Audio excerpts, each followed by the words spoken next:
Hello everyone, welcome back to my channel. आज हम लोग ज्योग्राफी की टॉपिक वाइज सीरीज़ में भारत के उद्योग का पार्ट 1 कवर करने वाले हैं, जो कि 21वां टॉपिक है। इससे पहले 20 टॉपिक डल चुके हैं, सो वो भी आप लोग देख लीजिएगा। इसकी पीडीएफ किस तरीके से मिलेगी वो हम बाद में डिस्कस करेंगे। ओके, फर्स्ट क्वेश्चन है, भारत में स्वतंत्रता के पश्चात प्रथम औद्योगिक नीति की घोषणा किसके द्वारा की गई थी? Your options are Jawaharlal Nehru, Sardar Patel, Shyama Prasad Mukherjee या फिर रफ़ीक अहमद किदवई।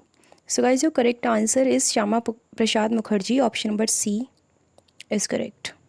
भारत में स्वतंत्रता के पश्चात प्रथम औद्योगिक नीति की घोषणा 1948 में तत्कालीन केंद्रीय औद्योगिक मंत्री श्यामा प्रसाद मुखर्जी द्वारा की गई थी। नेक्स्ट है, भारत में दूसरी औद्योगिक नीति की घोषणा कब की गई थी? सो ऑप्शंस हैं 1956, 1962, 1976 या फिर 1991। तो जो दूसरी औद्योगिक नीति थी उसकी घोषणा हुई थी 1956 में। Option number A is correct. ठीक है, अप्रैल 1956 में हुई थी। ठीक है, नेक्स्ट क्वेश्चन है, 1991 में किसके द्वारा नई आर्थिक नीति का शुभारंभ किया गया था? ऑप्शंस हैं राजीव गांधी, डॉक्टर मनमोहन सिंह, पी चिदम्बरम या फिर जॉर्ज फर्नांडिस। तो जो नई आर्थिक नीति है, यानी कि 1991 वाली आर्थिक नीति की बात हो रही है, जिसकी स्टार्टिंग की गई थी डॉक्टर मनमोहन सिंह द्वारा। 1991 में तत्कालीन केंद्रीय वित्त मंत्री डॉक्टर मनमोहन सिंह द्वारा नई आर्थिक नीति का शुभारंभ किया गया था और इस समय प्रधानमंत्री थे पीवी नरसिम्हन राव। नेक्स्ट है, 1991 की नई आर्थिक नीति में किसको अपनाया गया था? ऑप्शन है उदारीकरण, निजीकरण, वैश्वीकरण या फिर उपरोक्त सभी, यानी कि तीनों को अपनाया गया था। सो ऑब्वियसली इन तीनों को ही अपनाया गया था, इसलिए आंसर डी हो जाएगा। नेक्स्ट है, 1991 की नई आर्थिक नीति के माध्यम से उदारीकरण, निजीकरण व वैश्वीकरण की नीति को अपनाया गया।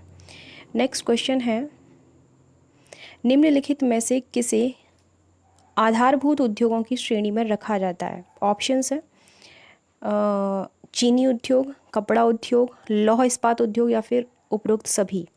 सभी को नहीं, लौह इस्पात उद्योग को रखा जाता है। सी आंसर हो जाएगा। ओके, लौह इस्पात उद्योग को आधारभूत उद्योगों की श्रेणी में रखा जाता है क्योंकि यह अन्य उद्योगों का आधार होता है। नेक्स्ट है, लोहा एवं इस्पात उद्योग की शुरुआत कब भारत में कब हुई थी? ऑप्शंस हैं 1870, 1880, 1890 या फिर 1910। तो इसकी स्टार्टिंग हुई थी 1870 में। आंसर ए हो जाएगा। लोहा एवं इस्पात उद्योग की शुरुआत भारत में 1870 में हुई। तब हुई थी जब बंगाल आयरन वर्क्स कंपनी ने झरिया के निकट कुल्टी तथा पश्चिम बंगाल के बर्नपुर में अपने संयंत्र स्थापित किए थे। तो किस तरीके से स्टार्टिंग हुई थी, राज्य में किस में की गई थी, तो वो आप यहाँ से पता लगा सकते हैं। नेक्स्ट है, Tata iron and steel company की स्थापना कहाँ की गई थी? ऑप्शन हैं झरिया, बर्नपुर, रानीगंज या फिर जमशेदपुर। तो इसकी स्थापना हुई थी जमशेदपुर में। आंसर डी हो जाएगा।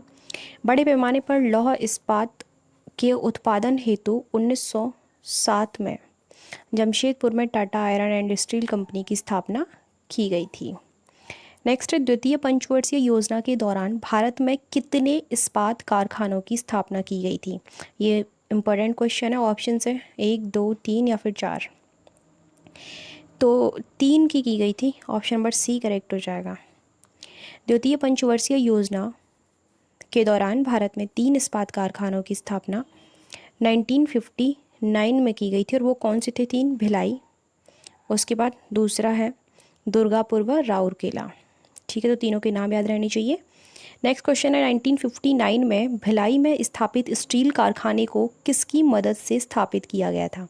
ऑप्शन हैं सोवियत रूस की मदद से, ब्रिटेन की मदद से, जर्मनी की मदद से या फिर यूएसए की मदद से। तो ये सोवियत रूस की मदद से किया गया था। Option number A is correct. बाकी जगहों पर कहाँ किसकी मदद से हुए थे ये भी पता लगा लेते हैं। तो भिलाई यानी कि छत्तीसगढ़ में सोवियत रूस के सहयोग से स्टार्ट किया था। दुर्गापुर यानी पश्चिम बंगाल में ब्रिटेन के सहयोग से। इसके अलावा राउरकेला यानी कि ओडिशा में जर्मनी के सहयोग से। तो तीनों में से कोई सा भी क्वेश्चन आ सकता है, तो तीनों याद रहने चाहिए। तृतीय पंचवर्षीय योजना में कहाँ एक और इस्पात कारखाने की स्थापना हुई थी? रानीगंज, झरिया, बोकारो या फिर कुल्टी? ठीक है, सो करेक्ट आंसर है Bokaro, option number C is correct. तृतीय पंचवर्षीय योजना में 1966 में सोवियत रूस के सहयोग से बोकारो यानी कि झारखंड में एक और इस्पात कारखाने की स्थापना हुई थी। भारत का पहला एल्यूमिनियम संयंत्र कहाँ लगाया गया था? ऑप्शंस हैं टाटानगर, जमशेदपुर, जेके नगर या फिर Jharia. So guys correct answer is JK Nagar, option number C. Bharat का पहला एल्यूमिनियम संयंत्र जेके नगर यानी कि पश्चिम बंगाल में, और कब लगाया गया था ये भी पता होना चाहिए। सो 1937 में। नेक्स्ट है नेशनल एल्यूमिनियम कंपनी लिमिटेड किस राज्य में स्थित है? ऑप्शन हैं झारखंड, ओडिशा, पश्चिम बंगाल या फिर बिहार। तो यह अवस्थित है ओडिशा में, आंसर बी हो जाएगा। एक्सप्लेनेशन देख लें इसका।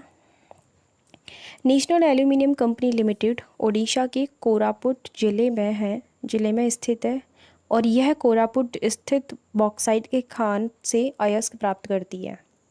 नेक्स्ट है Hindustan aluminium corporation limited Uttar Pradesh में कहाँ स्थित है? अलीगढ़, पनकी, रेणुकूट या फिर मोदीनगर।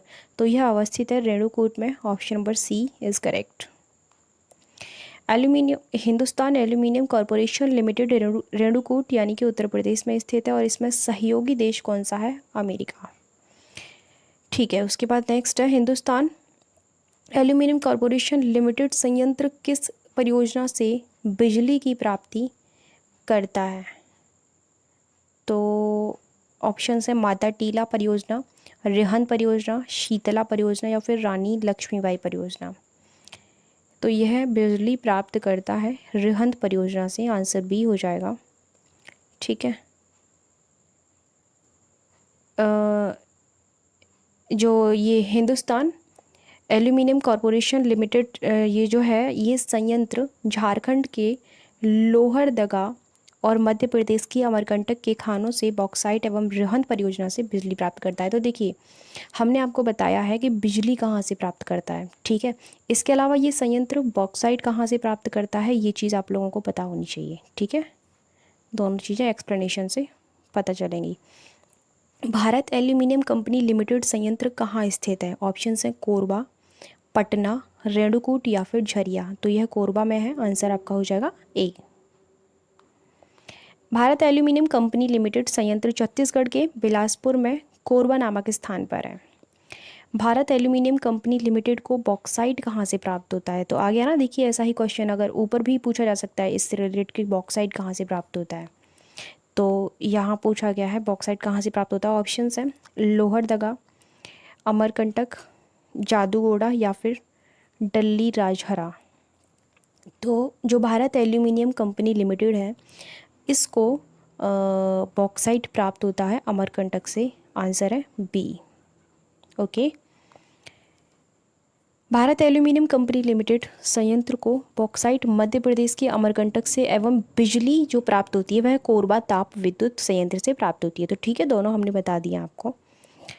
नेक्स्ट है कौन सा उद्योग कृषि के बाद सर्वाधिक रोजगार उपलब्ध कराता है? ऑप्शन हैं लौह इस्पात उद्योग, एल्यूमिनियम उद्योग, वस्त्र उद्योग या फिर उर्वरक उद्योग।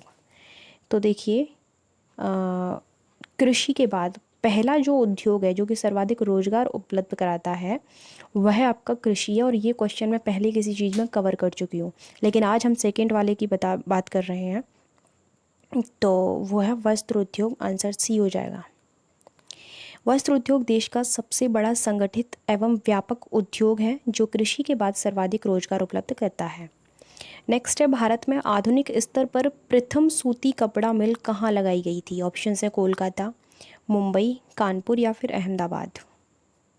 तो यह लगाई गई थी कोलकाता में, आंसर ए हो जाएगा।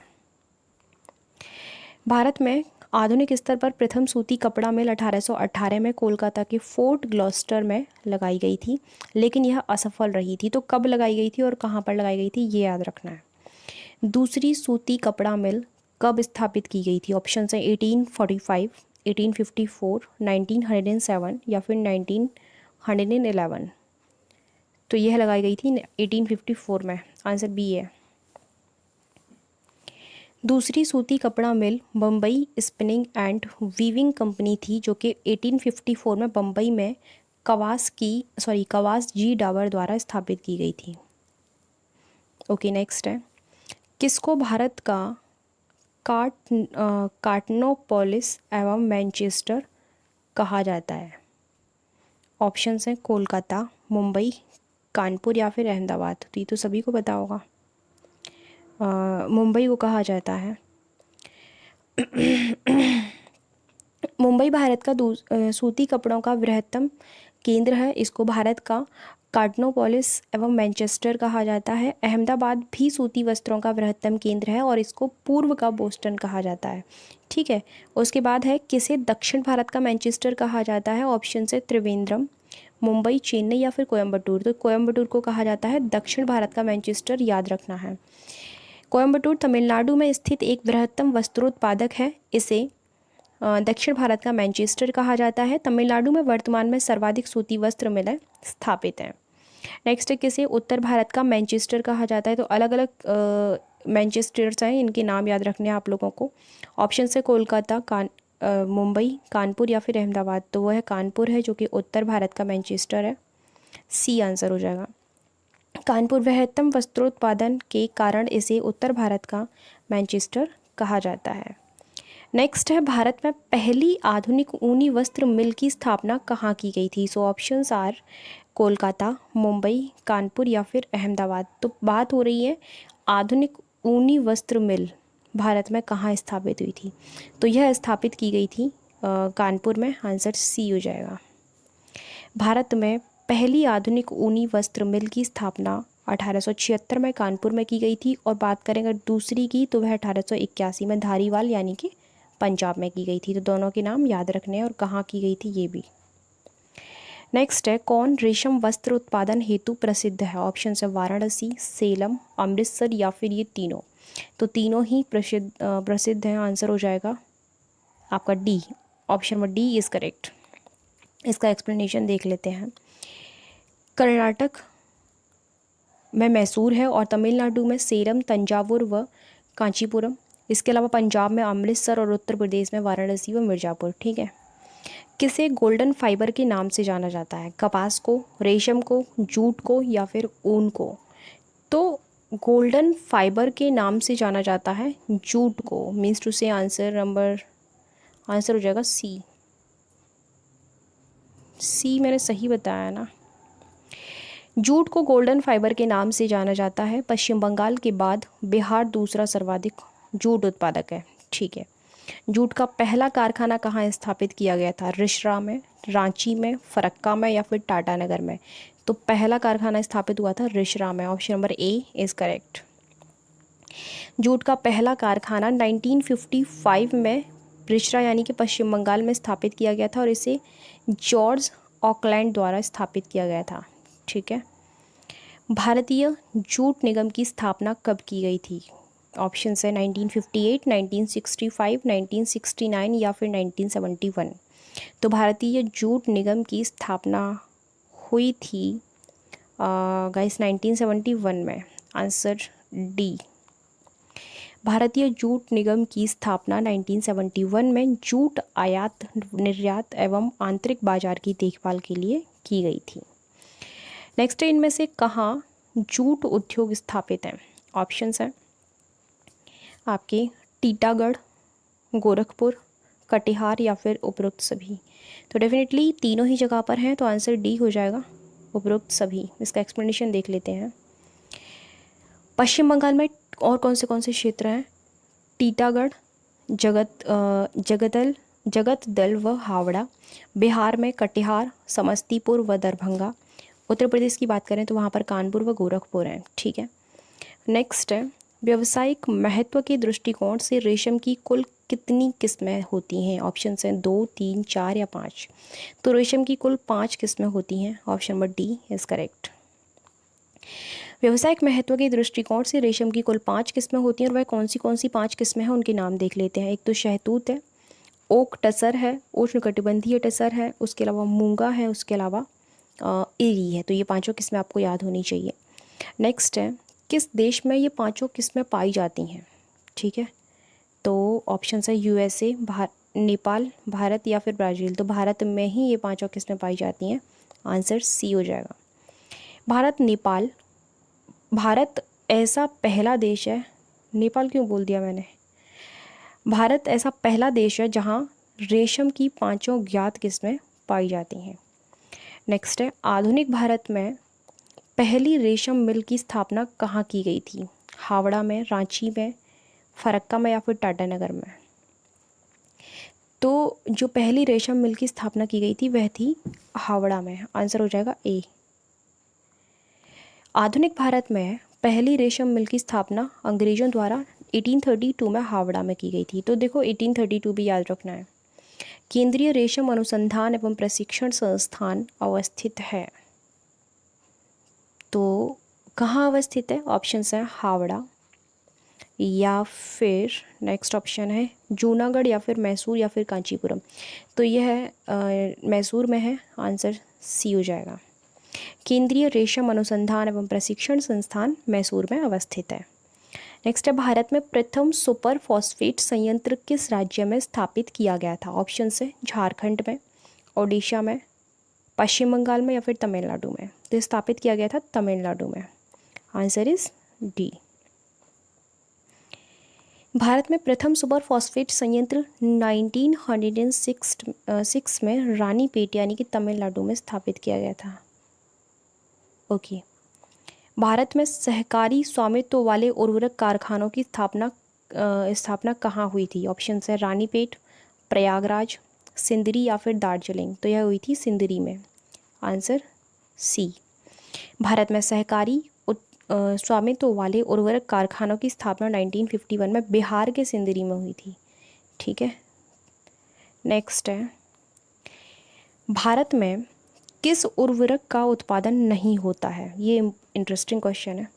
तो देखिए ऑप्शन है potash, zinc sulphate, super phosphate या फिर डाई अमोनिया फॉस्फेट। तो किसका उत्पादन नहीं होता इंडिया में? पोटाश का। भारत में पोटाश उर्वरक का उत्पादन नहीं होता, इसके लिए भारत को 100% आयात पर निर्भर रहना पड़ता है। किस राज्य में उर्वरक उद्योग का संकेंद्रण पाया जाता है? ऑप्शन है उत्तर प्रदेश में, गुजरात में, बिहार में या फिर, अब आंसर यही है तो मैं वहाँ नहीं जाती हूँ। आंसर है बी, गुजरात में। एक बार फिर से पढ़ लीजिए, किस राज्य में उर्वरक उद्योग का संकेंद्रण पाया जाता है? तो गुजरात में पाया जाता है। ठीक है, एक्सप्लेनेशन देख लेते हैं इसका। कुछ नहीं, एक्सप्लेनेशन, गुजरात एवं तमिलनाडु में उर्वरक उद्योग का संकेंद्रण पाया जाता है। तो तमिलनाडु का नाम भी याद रखना है। अगर ऑप्शन में केवल तमिलनाडु आता है तो आंसर करेक्ट होगा, दोनों आते हैं तो ए और बी इस तरीके से आता है ना वहाँ पे, तो वो करेक्ट होगा। भारतीय कृषक उर्वरक सहकारी निगम का कारखाना उत्तर प्रदेश में कहाँ अवस्थित है? ऑप्शन है फूलपुर, आंवला, ए और बी दोनों या फिर गोरखपुर। तो आंसर हो जाएगा सी, क्योंकि दोनों जगह है। भारतीय कृषक उर्वरक सहकारी निगम के कारखाने उत्तर प्रदेश के आंवला व फूलपुर में अवस्थित हैं तथा गोरखपुर में भारतीय उर्वरक लिमिटेड का कारखाना स्थित है। नेक्स्ट है, भारत में सीमेंट का प्रथम संयंत्र कहाँ स्थापित किया गया था? ऑप्शंस हैं कोलकाता, मुंबई, कानपुर या फिर चेन्नई। तो यह स्थापित किया गया था आपका चेन्नई में। डी करेक्ट आंसर हो जाएगा। भारत में सीमेंट का प्रथम संयंत्र चेन्नई में 1904 में स्थापित किया गया था, ये याद रखना। ठीक है। नेक्स्ट है, उत्तर प्रदेश में सीमेंट कारखाने कहाँ स्थित हैं? ऑप्शंस हैं चुर्ग, डल्ला, चुनार या फिर उपरोक्त सभी। तो ये तीनों जगह हैं। ऑप्शन नंबर डी करेक्ट हो जाएगा, उपरोक्त सभी। उत्तर प्रदेश था, मैंने इसको भारत तो नहीं पढ़ दिया कहीं, यूपी है, ठीक है। उत्तर प्रदेश में सीमेंट कारखाने चुर्क यानी कि जो कि सोनभद्र में है, डल्ला व चुनार जो कि मिर्ज़ापुर में है, व दादरी में स्थित हैं, ठीक है। इसके अलावा और कहाँ कहाँ पर है ये भी बता दिया है। सो 39 क्वेश्चन थे इसके, पार्ट फर्स्ट में हमने लिए हैं, इसका दूसरा पार्ट भी आएगा। और ये जो टॉपिक अभी मैं करा रही हूँ रिसेंटली, अभी 1-2 टॉपिक और कराए हैं, तो ये बहुत ज़्यादा इम्पोर्टेंट है। लास्ट में कुछ टॉपिक ऐसे आते हैं जिनको हम नज़रअंदाज कर देते हैं, लेकिन क्योंकि वो थोड़े से डिफ़िकल्ट होते हैं याद करने में, बट इनको ध्यान से याद रखिए क्योंकि यहाँ से क्वेश्चंस बनते हैं एग्ज़ाम में, ठीक है। चाहे वो यूपी पीसीएस हो, चाहे वो कोई सा भी वनडे एग्ज़ाम हो, हालांकि ये वनडे एग्ज़ाम के लिए, लेकिन फिर भी मैं बता रही हूँ, ठीक है। तो आप लोगों की 21 टॉपिक कंप्लीट हो चुके हैं। Thank you so much for watching my video. मिलते हैं नेक्स्ट वीडियो में। पीडीएफ के लिए अगर आप लोगों को मैं बताना भूल गई थी, सॉरी, तो पीडीएफ साइट का लिंक वीडियो का डिस्क्रिप्शन बॉक्स में दे रखा है, वहाँ आप लोग विजिट कीजिए, सारे कोर्स की इन्फॉर्मेशन मिल जाएगी। इसके अलावा आप लोग इस नंबर पर कॉल या व्हाट्सएप भी कर सकते हो, ओके। सो ठीक है, thank you so much for watching my video. मिलते हैं नेक्स्ट वीडियो में।